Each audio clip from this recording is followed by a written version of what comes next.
Hi, so today I thought I would do a little video about sound production.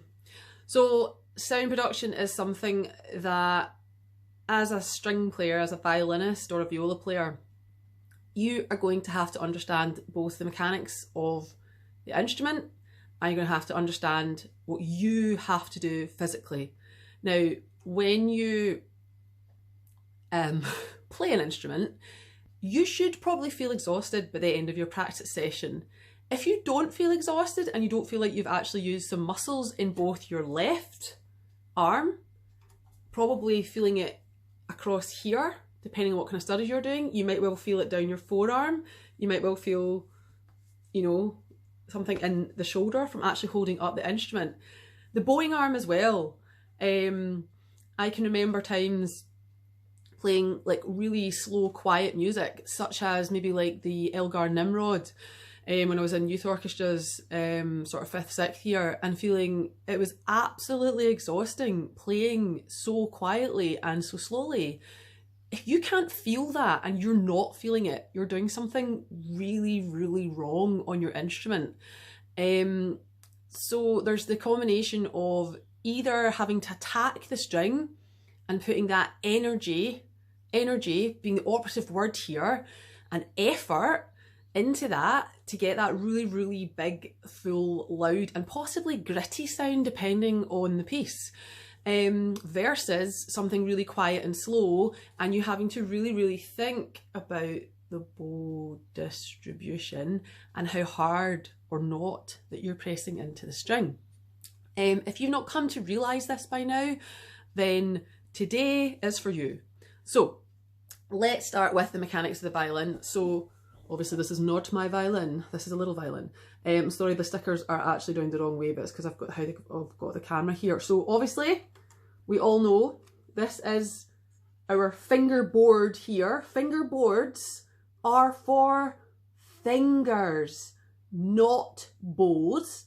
So your bow, unless you're doing a specific technique called sul tasto, which means playing on your fingerboard, which we are not doing. None of us are doing that. We don't have any pieces in orchestra where we're doing that, and none of your studies, none of your position work, and certainly none of your pieces are using sul tasto at the moment. We are not going to be playing on the fingerboard. Now, I've marked up here that near the fingerboard is where you can play quietly, okay? You would be doing that purposely, playing quietly, but not on your fingerboard, okay? So that's where it's quiet. And then you've got, so that would be piano or pianissimo, so very quiet or quiet. Then you've got your sort of mezzo piano and mezzo forte. Now, you'll be saying to yourself, but how can I play quite quietly and quite loudly in the same area? Well, the answer to that is, if you want to play quite quietly, then you would release the pressure that comes from your arm, okay, your right arm. So if you want to play quite loudly, you will press in harder down into the string.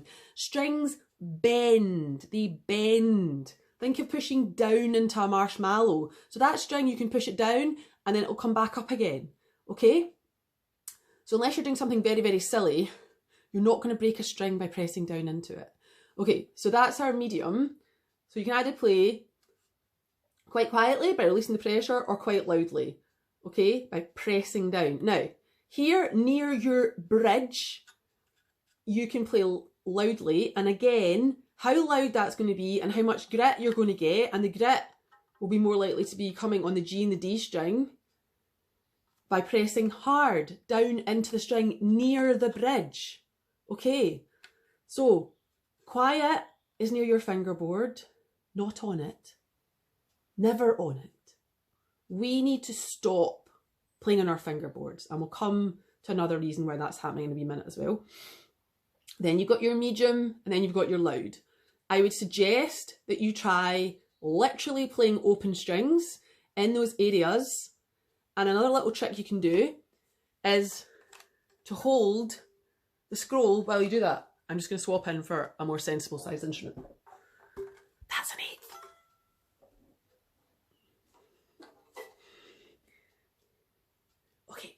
Gonna swap in. Oh, those are my jingle bells as well. Let's maybe get rid of them. Right, just a bit of comedy value there. Right, okay, so here's my violin. So what I would suggest you do, and this can also combine the next thing I was going to talk to you about, is about raising your elbow. Okay, it's like super duper important that you start to understand that you will never ever pull the bow straight, and the bow being straight is being perpendicular to the bridge, in line with the bridge, unless you start raising your elbows properly. Okay, I'm noticing this all the time when I'm watching people, and what they're doing is they're also yanking the bow. The elbow is coming behind them. If that's happening, then you're never ever going to get a nice straight bow. Okay, so that's really, really important. So if we were to start on the G string, let's just take the G string for example. So you're going to start this with a high elbow. Okay, so I move over, you're going to have a high elbow. So your elbow is almost pretty much in line with your shoulder. So we're going to place the bow down where it's quiet. Okay, so that's near the fingerboard. And let's just say we're just going to do 4 big bows.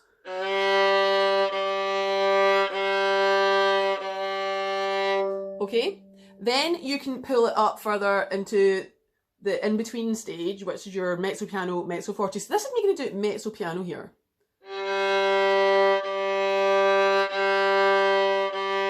Now, if I lean into the string, it'll sound louder again.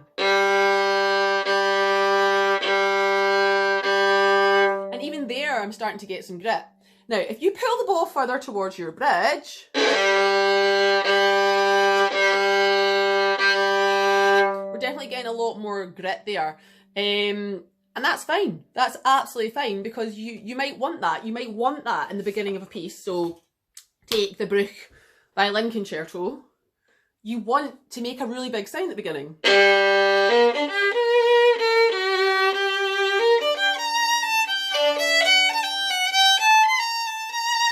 You want that gritty big sound on the start note. We don't want... Yuck. We don't want that. It's pathetic. You want that. You want to sound like you're determined, that you're in the room. I've said this so many times to people.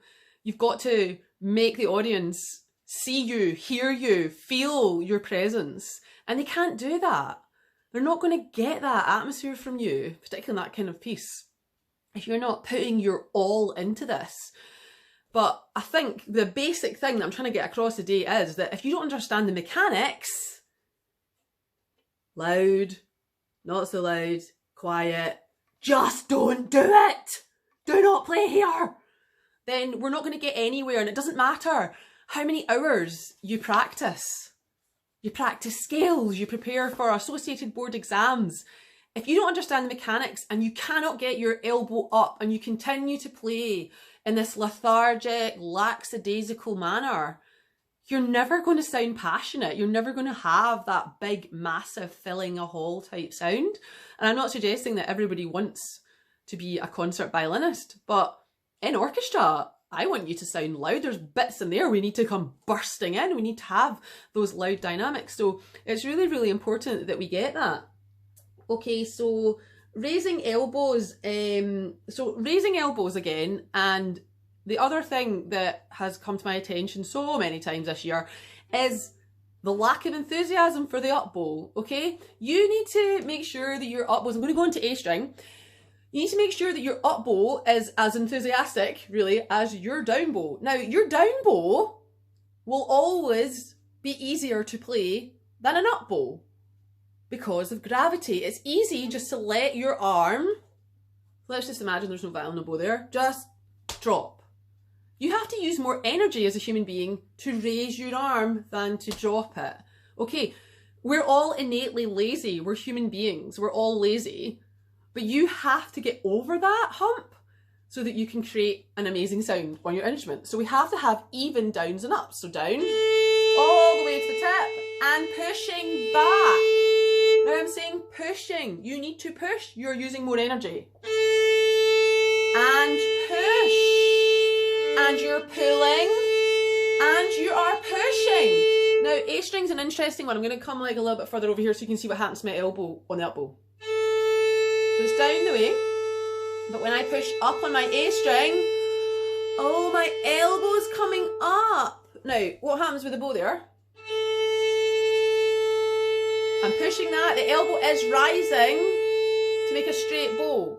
Now, if you don't make your elbow rise, you will always end up, oh no, I'm on my fingerboard. I can't even do it. My violin is having none of it. My violin is having none of it because I've actually not got any like rosin tracks here. So it's really having none of it. And I'm actually feeling quite sad there that I've even got rosin down that far on my violin, on my string. So really, really important that you're actually getting the energy on the ups as well as the downs. And it's nice and even. And that elbow's coming up. Now D string. D string's a bit more even. We're not having to do so much of this, even on the up. But it still comes up a little. Still comes up a little on the up bow. So that's something to think about, that your elbow may need to come up on your up bows.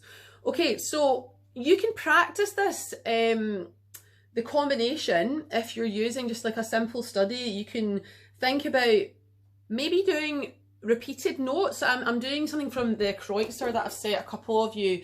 You could maybe think about doing some repeated notes to think about your sound production. So let's just take like even the first group. This is exercise 2 in the Kreutzer, and I'm just going to do 4 bows for each note.